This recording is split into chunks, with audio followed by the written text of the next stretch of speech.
Congratulations, man. Congratulations. Not an easy decision or easy contract to navigate, I could imagine, whenever you're talking about the biggest in history. How long did you know that you wanted to get this done, and how did this come about, Beane? Yeah, Pat, Josh and I, we have a great relationship, and we keep open dialogue. And, he's always like needling me a little bit, busting my chops every time he gets past a little bit. So we have some fun with it. But we were serious after the season. We talked, we had a good conversation, and just said, listen, we'll see what we can do on our end. There's got to be some things like every good deal. There's got to be a little give and take. We improved his cash flow obviously dramatically, and we're able to add a couple of years, left. He had 4 years, which normally you wouldn't do, but the way the market's changed, we needed to respect that. And obviously he had an MVP season, and so we were able to work it out. Through both contract negotiations we've had, he's involved to a degree, and I think that helps. He's always trying to think of the team and how the things that we say we need help with structure-wise just to help our cap. I appreciate you showing him sufficient amount of respect. That's very kind of you. Maybe Boyko could learn a little bit about that in your building. Let's go. We're working on it. Yeah. Okay, respect. 6 years. What is the longest contract that you can negotiate with a player in the NFL? And is it 6 years? And how much did the length of the contract help you? And I don't want to say the salary cap gymnastics, but you understand what I'm saying there whenever it comes to how much of hit this year versus 2 years from now, because this is kind of the new world that we're in the NFL. Yeah, I mean, like Pat Mahomes, when he did his first one, he did a 10-year. There's a lot of different ways. Our original one with Josh was 6. You can only spread out your signing bonus for so long, but you can continue to add option bonuses each year down the line. So yes, the more years you have, the more ability you have to spread some of these things out as they go along. And it's kind of like a credit card. You're just kind of moving things around each year by year as your cap, as you get the cap number. So some years we've converted it down, some we've kind of left as is, and we'll be able to continue to manage that going forward. Okay, so shout out to you, shout out to Josh for getting it done. You see the Philadelphia Eagles. Howie's been able to pay pillar positions over there for the Eagles and win a Super Bowl. The thought is if you pay your quarterback, you can't pay anybody else. That doesn't seem to be true, especially with you. You pay Josh, you pay Bernard, you pay Russo, pay the long snapper. Shout out. Smart. Yep. Shout out paying the long snapper. I like you doing that. Don't forget the long snapper. And you paid Shakir.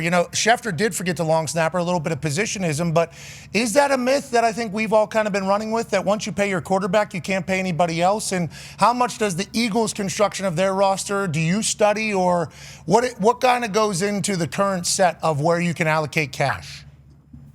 Yeah, I mean, I think it's some of it's organizationally. Like, are you willing to spend cash over cap? And that starts with Terry Pagula. Like, he gives us the resources to truly go out and be aggressive at certain times. The cap is real, and so the years you go cash over cap, it's gonna come back down at some point, and you just got to kind of massage that as you go. But there's ways to sign a player for $20 million a year and have his cap number be 5. Now, if it's 5 in year one, it's gonna come up, and at some point, whether you release the player, trade the player, at some point, just like when we moved on from Stephon, we had to eat a big cap number. But you keep that into all your planning each year as you kind of go along, and how the player's doing in your program, and so there are ways to manipulate it for sure, as Howie and some teams do a great job. And yes, we study how everybody does deals and try to make sure we can make it fit with our structure here. Okay, obviously there's only going to be one team that's going to celebrate at the end of the season.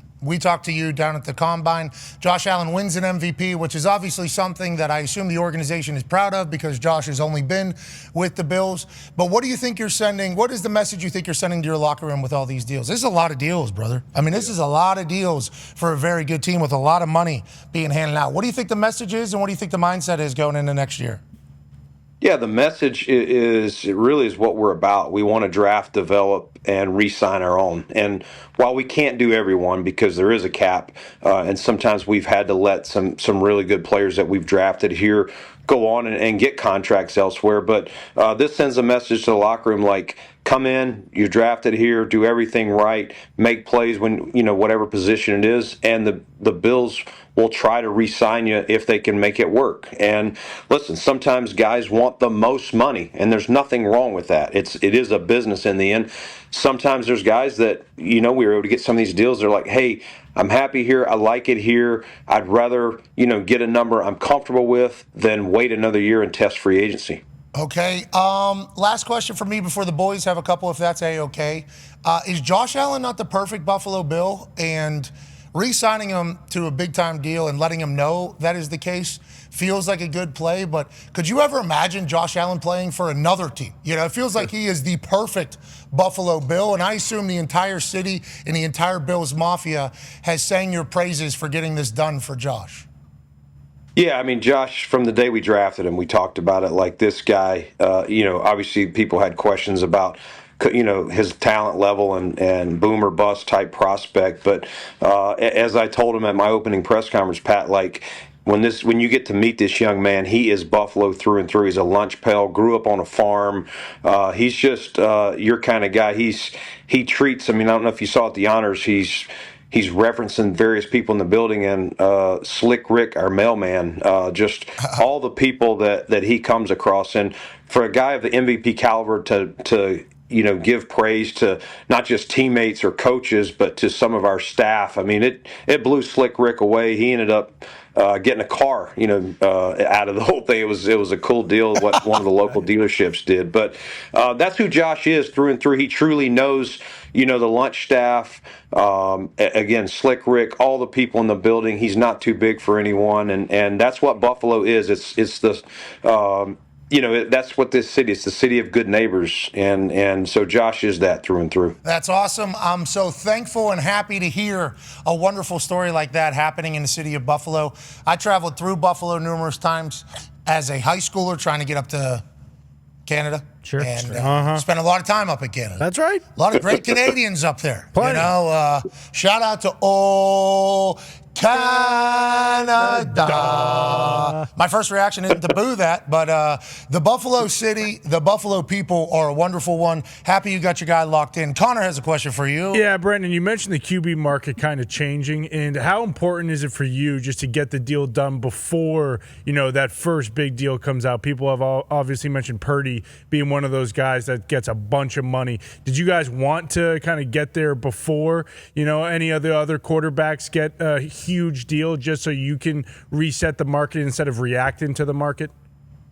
Sometimes you're definitely doing that at various positions, Connor. This time I would say we just wanted to kind of know how to structure this for our cap, what we needed to get under, by the league year this week. So that was more of our intention, is let's see if we can get something done. And if we couldn't, it wouldn't have been the end of the world. We could have pushed it off, but we kind of wanted to know, that way we can plan for the other deals that we've gotten done already, and that we could potentially do this week or next week. So it was more just trying to get it in place, the structure that both sides could agree on before the start of the league year on Wednesday. $250 million guaranteed is the most all time. Ownership has to put that money into a thing. How does that work? I don't know the exact ins and outs, but you're talking about, and there was a 25.2 guaranteed to Bernard, 54 million guaranteed to Russo, 1.625 average per year for the long snapper. Once again, hey, way to go, Reed. Highest ever. Way to go, Reed. Khalil Shakir, 32 million guaranteed. How does that work? Guarantee is like a very big commitment from ownership, right?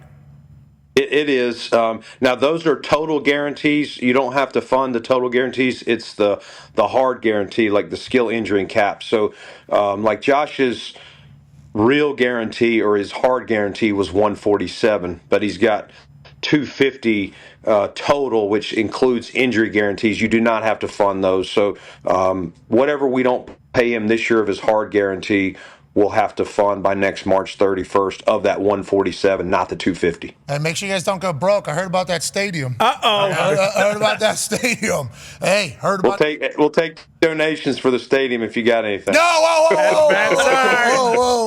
It was obvious. Last question here from D-Butt for you, Beane. Yeah, Brandon, you just talked about all that money, $250 million guaranteed with Josh, and this has been a conversation in the past with franchise quarterbacks. How much input does Josh have when it comes to acquiring, I guess, more so free agent wide receivers that may be available, or even guys that are in the draft? Yeah, I mean, Josh has earned that, and not that he's going to sit down and break it down, but sometimes he knows a guy, sometimes he's thrown, he goes out to California some and throws with various players. So if it's something like that he's got a connection or he knows someone there or he's met the player somewhere along the way, definitely ask him what he thinks about him. Has he thrown with him? Last year in the draft process, he did come in early and wanted to flip through with our offensive coaches, just some of the receivers, and just get his, how he would see him in the offense, compare it to the coaches. And so we did discuss it. Ultimately, he's not going to try and overstate it. He knows he's, it's a small little clip that he's paying attention to. But it's fun to have his involvement. He loves the draft. This guy does he does about 150 mocks a day, I think, and he'll text them to me, like not just offensive players. He'll tell me, "Hey man, I could. If you trade one, you can get this." I mean, some of it's just fantasy football, but he loves it. He literally moved one of our pro scouts off his computer last year and was like, "Hey, watch this mock. Watch what I got for our team." So he's all into it, which is pretty cool. You're talking about being invested. I don't know how many quarterbacks are doing 150 mock drafts every single year. Last question before we let you go. Can't thank you enough. Obviously, today kicks off the free agency frenzy at noon, although you have seemingly already spent. What does today look like for you, and what do the next few days look like for the Buffalo Bills?